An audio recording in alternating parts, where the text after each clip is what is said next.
आप सभी को राधे राधे, जय श्री कृष्णा। दोस्तों, किसी की भावनाओं को ठेस पहुंचाना हमारा उद्देश्य बिल्कुल भी नहीं है। हम जानते हैं कि सभी लोग लड्डू गोपाल की सेवा करते हैं और पूरे मन और श्रद्धा विश्वास से लड्डू गोपाल की सेवा करते हैं, लेकिन जाने अनजाने में कई गलतियां हो जाती है और वो गलतियां होने के बाद जब भक्त का मार्गदर्शन हमारे लड्डू गोपाल जी करते हैं, उन्हें पता चलता है कि उनसे क्या भूल हो रही है, तो वह अपनी उस भूल को सुधारते हैं। उसके बाद लड्डू गोपाल की जो उन पर कृपा होती है, लड्डू गोपाल उन्हें अनुभूति कराते हैं, अपने सौपन में दर्शन देते हैं, तो उन्हें पता चल जाता है कि हमने अपनी भूल में सुधार कर लिया।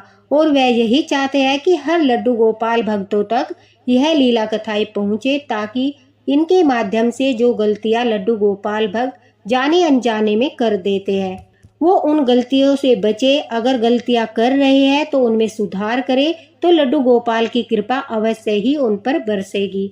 इसी भावना के साथ और इसी उद्देश्य के साथ हम ये लीला कथाएं शेयर करते हैं। भक्त अपने अनुभव शेयर करते हैं, लीला कथाएं बताते हैं, तो हम आप लोगों के साथ उन्हें शेयर करते हैं, ताकि लड्डू गोपाल की भक्ति बढ़ती रहे, श्रद्धा विश्वास बढ़ता रहे। ठाकुर जी की सेवा से जुड़े जो नियम हैं, जो बहुत छोटे छोटे और सरल है, उन सब से आप अज्ञात न रहे। इसी भावना के साथ आज की यह लीला कथा मैं शेयर करती हूँ, जो नीतू जी ने दिल्ली से हमारे साथ शेयर की है। नीतू जी कहती है कि मैं पिछले 3 सालों से लड्डू गोपाल की सेवा कर रही हूँ। मेरा 1 साल का बेटा है। मेरे हस्बैंड दिल्ली में ही प्राइवेट जॉब करते हैं। मेरे सास ससुर उत्तर प्रदेश में रहते हैं।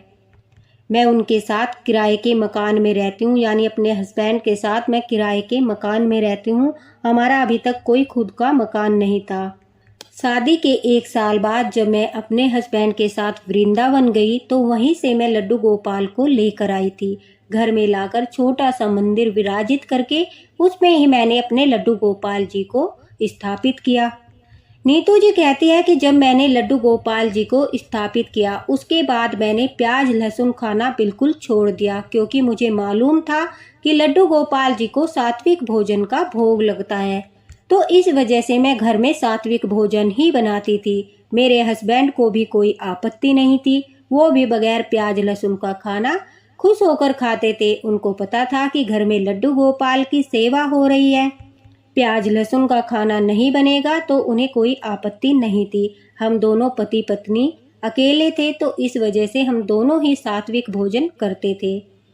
नीतू जी कहती है कि लड्डू गोपाल की सेवा मैं पूरे नियम से कर रही थी। जिस प्रकार से उन्हें सुबह स्नान कराया जाता है, फिर उन्हें दूध का भोग लगता है, फिर उन्हें दोपहर में सात्विक भोजन का भोग लगता है, सब तरीके से कर रही थी। साथ ही साथ मुझे यह भी जानकारी थी कि लड्डू गोपाल को जब भोग लगाते हैं तो उनकी भोग की थाली में तुलसी पत्ता रखना आवश्यक होता है। साथ ही साथ जब मैं सुबह उन्हें स्नान करा के पूजा करती थी, तो उनके सामने भी मैं तुलसी पत्ता चढ़ाती थी। नीतू जी कहती है कि सभी कुछ अच्छे से हो रहा था। ठाकुर जी की सेवा घर में हो रही थी।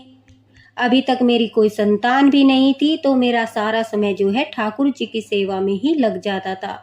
लेकिन उसके बावजूद भी न जाने क्यों, न तो लड्डू गोपाल की अनुभूति हो रही थी, न ही लड्डू गोपाल कभी सौपन में दिखाई दिए, और ऊपर से जो भी मेरे हस्बैंड कमाते थे, वो सब घर खर्च के बाद हमारा बीमारी में लग जाता था। कभी मेरी तबीयत खराब रहती थी, तो कभी मेरे हस्बैंड की तबीयत खराब हो जाती थी। उन्हें कई दिनों तक छुट्टी लेनी पड़ती थी, और इस वजह से आप तो जानते ही हो कि शहर में रहना कितना मुश्किल होता है। तो हमारे पास इतना धन भी नहीं जुट पा रहा था कि हम खुद का घर खरीद सके।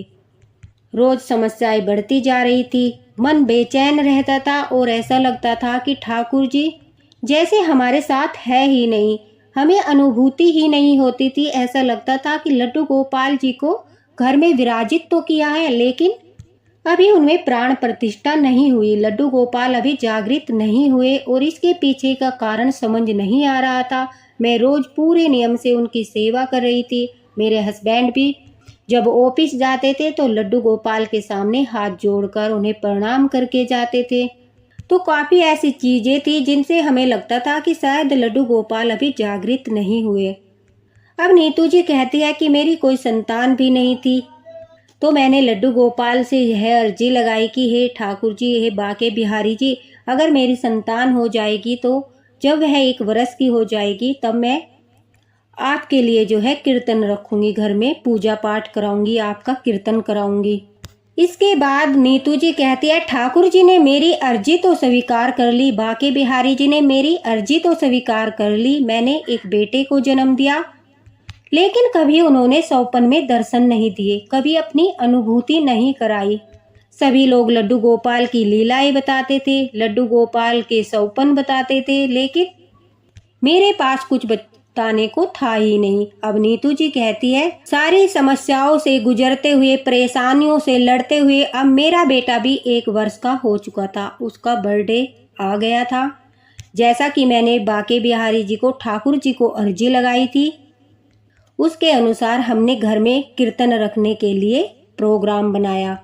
हमारे पास ही जो एक माजी रहती है, उनकी खुद की मंडली थी, वो मंडली कीर्तन भजन करती थी ठाकुर जी के। मैंने उन्हें अपने घर पर आमंत्रित किया ताकि उनसे बात भी हो जाए, इसलिए मैंने उन्हें जिस दिन मेरे पति की छुट्टी थी, संडे के दिन उन्हें घर पर बुलाया ताकि उनसे अच्छे से बात हो जाए और फिर हम उन्हें दिन वगैरह भी बता दे कि किस दिन हमें कीर्तन रखना है। अब वो माजी हमारे दिन घर पर जो है रविवार के दिन आ गई। नीतू जी कहती है जब वो माजी आई तो दोपहर का समय था, मैं लड्डू गोपाल को भोग लगा रही थी। उन्हें भोग लगाने के बाद अब मैं कुछ देर के लिए अपने हस्बैंड के पास बैठ गई, उन माजी के पास बैठ गई, हम लोग बातें करने लगे। तभी मेरे हस्बैंड ने जो है भोजन लाने के लिए कहा, मैं अब उनके लिए भोजन लेकर आई। मैंने अभी तक पूरा भोजन जो था वो नहीं बनाया था, लड्डू गोपाल जी को सिर्फ भोग लगाया था, तो मैंने सोचा कि पहले सारी बातें कर लेती हूँ, उसके बाद जो है स्वयं के लिए बना लूँगी। तब तक जो लड्डू गोपाल को मैंने भोग लगाया है वो भोजन मैं अपने हस्बैंड को दे देती हूँ। नीतू जी कहती है कि मैंने भोजन की थाली लाकर अपने हस्बैंड को दे दी। वो वहीं पर साइड में बैठकर भोजन करने लगे। मैं माँ जी के साथ बातें कर रही थी, तभी अचानक से माँ जी ने मेरे हस्बैंड को टोका और कहा, अरे बेटा यह क्या कर रहे हो। मैं जब उनकी तरफ देखा तो वो लड्डू गोपाल की थाली में से जो तुलसी पत्ता रखा था उसे उठाकर नीचे गिरा रहे थे। अब नीतू जी कहते हैं हम तो रोज ऐसे ही करते थे, थाली में जो तुलसी पत्ता था हम उसे अलग निकाल देते थे या फिर गिरा देते थे, उसके बाद हम तब भोजन करते थे। और मंदिर में भी जो मैं तुलसी का पत्ता चढ़ाती थी वो अगले दिन तक सूख जाता था। जब मैं आसन झाड़ पोंछ कर दोबारा से लगाती थी लड्डू गोपाल को स्नान कराने के बाद, तो वो सूखे हुए पत्ते भी नीचे जमीन पर गिर जाते थे। उसके बाद मैं उन्हें झाड़ू में लगा देती थी। कभी इस बात पर ध्यान ही नहीं दिया, कभी इस बारे में सोचा ही नहीं। तो जब वह इस तरह से टोकने लगी तो मेरे पति भी और मैं भी दोनों आश्चर्य से एक दूसरे को देखने लगे। तभी मैंने पूछा कि क्या हुआ माँ जी, तो वह एकदम से गुस्से में आ गई। गुस्से में आकर कहने लगी, यह तुम क्या कर रहे हो, ठाकुर जी के भोग का इस तरह अपमान करते हो। तुम कहती हो मैं ठाकुर जी की सेवा करती हूँ, मेरे घर में लड्डू गोपाल विराजित है, लेकिन तुम तो ठाकुर जी के जो है भोग का इस तरह से अनादर करते हो।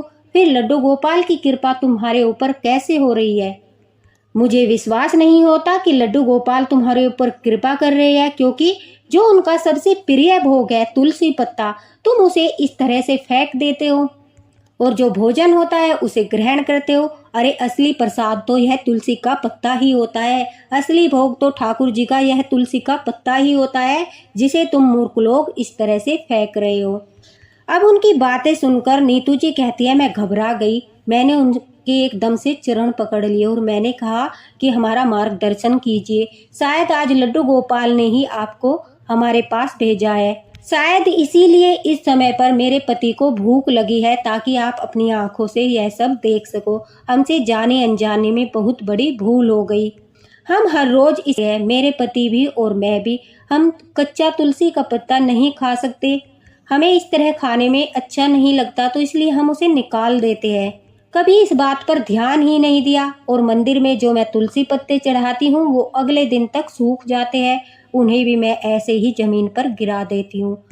तो माँ जी मुझे लगता है तभी मेरे लड्डू गोपाल मुझे दर्शन नहीं देते, तभी मेरे लड्डू गोपाल मुझे अनुभूति नहीं कराते, क्योंकि जाने अनजाने में मुझसे भूल हो रही है। तभी नीतू जी कहती है, वो माँ जी कहती है कि यह भूल नहीं, यह तो तुमसे अपराध हो रहा है।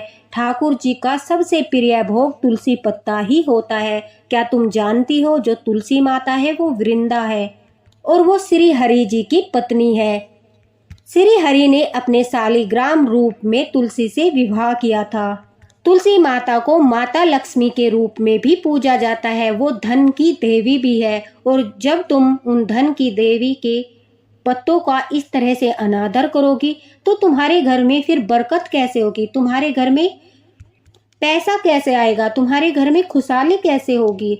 अब यह सब बातें सुनने में बड़ा आश्चर्य हो रहा था। नीतू जी कहती है, मैंने कहा कि हमसे तो जाने अनजाने में बहुत बड़ी भूल हो रही थी। अब मेरे हस्बैंड भी, नीतू जी कहती है, खाना छोड़कर माँ जी के पास बैठ गए और उन्होंने कहा कि आप हमें बताइए, हम तुलसी के पत्ते इस तरह से नहीं खा पाते तो इसलिए हम गिरा देते थे, यह हमारी भूल थी, हमारा अपराध था। हम दोनों ठाकुर जी से इसके लिए मतलब माफ़ी मांगते हैं।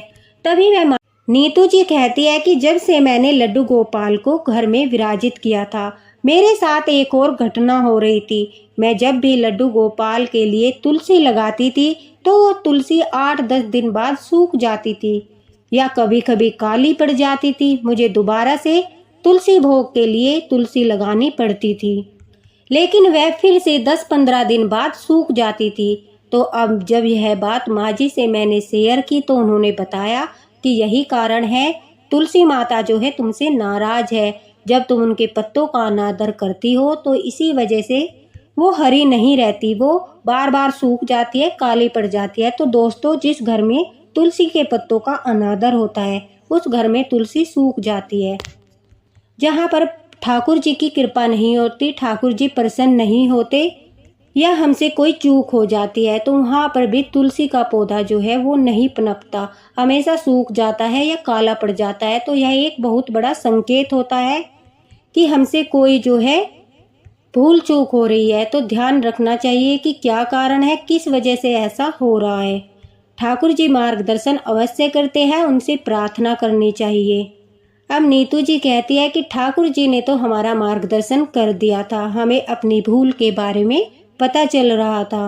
माँ जी कहती है, अगर तुम तुलसी के पत्ते इस तरह से नहीं खा पाते तो ऐसा करिए, तुलसी के पत्तों को जो आप ठाकुर जी को भोग लगाते हो, जो भोजन में रखते हो, उन्हें एक पात्र में इकट्ठा कर लीजिए। जब तुम चाय बनाते हो उसमें डाल लीजिए, जब तुम दूध गर्म करते हो उसमें डाल लीजिए। किसी भी तरीके से तुम ग्रहण करो, लेकिन तुलसी के पत्ते का इस तरह से अनादर मत करो, क्योंकि वो भोजन से भी प्रिय भोग है। अगर तुम एक बार ठाकुर जी को भोग लगाना भूल भी जाते हो और उनके पास तुलसी पत्ता डालकर जल रख देते हो तो भी वह नाराज नहीं होते, क्योंकि उनके पास उनका सबसे प्रिय भोग तुलसी भोग रखा है। तभी तो कहते हैं, रात्रि के समय में एक लोटे में जल भरकर उसमें तुलसी का पत्ता डालकर ठाकुर जी के पास अवश्य रख देना चाहिए। वह उनका तुलसी भोग होता है, जो उनका सबसे प्रिय भोग होता है। तुम 56 भोग भी लगा दोगे और एक तरफ तुम तुलसी पत्ते डालकर उन्हें जल का भोग लगा दोगे तो ठाकुर जी को वो तुलसी पत्ते वाला जल अति प्रिय है। अब नीतू जी कहती है, यह सारी बातें जानने के बाद उन माँ जी ने कहा कि जो तुम चाय में तुलसी पत्ता डालते हो, दूध में तुलसी पत्ता डालते हो, उसे छान कर अलग निकालते हो तो उसे अपने पौधों में डाल दो। उसे भी इस तरह से कूड़े वगैरह में मत डालो, नाली वगैरह में मत डालो। अब चाय पत्ती जो होती है वो पौधों के लिए बहुत अच्छी होती है, तो तुम उस पत्ती को पौधों में डाल सकते हो। तो नीतू जी कहती है, यह ठाकुर जी की ही कृपा थी कि उनका कीर्तन कराने से पहले उन्होंने हमारा मार्गदर्शन किया, इतनी बड़ी जानकारी हमारे तक पहुंचाई। अब हमने दोनों पति पत्नी ने लड्डू गोपाल के सामने दंडवत प्रणाम किया, उनसे माफ़ी मांगी और आगे से ऐसी भूल न करने का वादा किया। नीतू जी कहती है कि मेरे बेटे के जन्मदिन के दिन बड़ी धूमधाम से हमने लड्डू गोपाल का बिहारी जी का कीर्तन कराया। उन माँ जी को भी धन्यवाद दिया कि आपको लड्डू गोपाल ने ही हमारा मार्गदर्शन करने के लिए भेजा था। तो दोस्तों ये होती है छोटी छोटी सी भूल जो जाने अनजाने में होती है, जानबूझकर कोई नहीं करता, जाने अनजाने में हो जाती है, लेकिन इनका दुष्परिणाम जो होता है वो भुगतना पड़ता है, क्योंकि यह पाप होते हैं छोटे छोटे जो हमें लगता है कि ऐसा कुछ नहीं होता। ये अनभिज्ञ पाप होते हैं जिनके बारे में हम नहीं जानते, लेकिन समय रहते जब हमें पता चलता है, हम उनमें सुधार करते हैं तो ठाकुर जी कृपा अवश्य करते हैं। नीतू जी कहती है कि कीर्तन वाले दिन ही रात के समय मुझे छोटे से बच्चे के दर्शन हुए और मैं समझ गई कि यह मेरे लड्डू गोपाल है। तो यह लड्डू गोपाल का चमत्कार नहीं तो क्या था कि उन्होंने इतने सालों बाद हमारा मार्गदर्शन किया, वो भी अपने कीर्तन से पहले। इतनी बड़ी जानकारी माँ जी के द्वारा हम तक पहुँचाई। अब नीतू जी कहती है कि जन्मदिन के बाद जब हमने ठाकुर जी का कीर्तन कराया, उसके बाद हमने अपने लड्डू गोपाल की सेवा में यह नियम अपना लिया कि जो भी तुलसी होती थी हम उसे कभी अपनी चाय में डालते थे, कभी दूध में डाल लेते थे और उन्हें संभाल कर रखते थे, कभी भी उनका अनादर नहीं किया। तुलसी माता से भी हमने माफ़ी मांगी कि हमें माफ़ कर दीजिए, जाने अनजाने में इतने दिनों से हमारे द्वारा आपका अनादर हो रहा है। धीरे धीरे सब कुछ अच्छा होने लगा, मेरा स्वास्थ्य भी ठीक रहने लगा। नीतू जी कहती है मेरे हस्बैंड का स्वास्थ्य भी ठीक रहने लगा, घर में जो है खुशहाली आने लगी। अब हमारे 2 पैसे बच भी जाते थे, हम अपने घर के लिए पैसा इकट्ठा कर रहे थे क्योंकि घर में ज़्यादा खर्च नहीं था और हमें इस बात की खुशी थी कि हम जल्द से जल्द ठाकुर जी की कृपा से अपने लिए एक नया घर खरीदेंगे, उसमें ठाकुर जी का अलग से मंदिर बनवाएंगे। यही सोचकर मैं लड्डू गोपाल के सामने रोज बैठ जाती थी और देखते ही देखते वह दिन भी आ गया जब हमारे पास माता लक्ष्मी की कृपा से, ठाकुर जी की कृपा से, लड्डू गोपाल की कृपा से इतना धन एकत्रित हो गया कि हमने अपने लिए छोटा सा खुद का घर खरीदा। मैंने वहाँ पे लड्डू गोपाल के लिए एक मंदिर बनवाया जहाँ पर लड्डू गोपाल के लिए सारी सुविधाएं, उनका बेड, उनका झूला, सब कुछ अच्छे से मैंने वहाँ पर रख दिया। मेरे लड्डू गोपाल के लिए मेरे घर में अलग से एक छोटा सा रूम था जिसमें उनका मंदिर। अब नीतू जी कहती है कि ठाकुर जी की कृपा से मेरे जीवन में सब कुछ बहुत अच्छा चल रहा है, सब कुछ ठीक ठाक चल रहा है, हमारे पास किसी भी प्रकार की कोई कमी नहीं है, आर्थिक तंगी नहीं है, हमारे घर में सभी का स्वास्थ्य अच्छा है। ऐसा लगता है जैसे ठाकुर जी जागृत हो चुके हैं और उन्होंने अपनी कृपा बरसाना शुरू कर दिया है। हर वक्त मुझे उनका अनुभव भी होता है, उनकी अनुभूति भी होती है, सौपन में उनके दर्शन भी होते हैं जिनके लिए मैं हमेशा तरसती रहती थी। नीतू जी कहती है कि यही बात है जो मैं हर भक्त तक पहुंचाना चाहती हूँ कि कुछ छोटी मोटी गलतियां हो जाती है जिनके कारण लड्डू गोपाल जो है वो जागृत नहीं हो पाते, वो हमसे थोड़े नाराज रहते हैं क्योंकि हम जाने अनजाने में उनका, जानबूझकर नहीं बल्कि जाने अनजाने में उनका अनादर कर देते हैं। इससे वो रुष्ट हो जाते हैं, जागृत नहीं होते, अपनी कृपा नहीं बरसाते, लेकिन वो साथ रहते हैं, हमारा बुरा भी नहीं होने देते और समय आने पर वह हमारा मार्गदर्शन अवश्य करते हैं।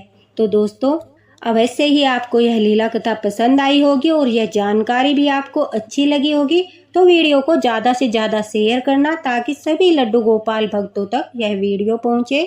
और अगर किसी भक्त के द्वारा यह गलती हो रही है तो वह अपनी गलती में सुधार करके ठाकुर जी की कृपा प्राप्त करे। वीडियो को लाइक अवश्य करना, लाइक करने से कुछ नहीं होता, आपका बस थोड़ा सा समय लगता है जिससे हमारा हौसला बढ़ता है। इसी के साथ राधे राधे, हरे कृष्णा, मिलते हैं अगले वीडियो में।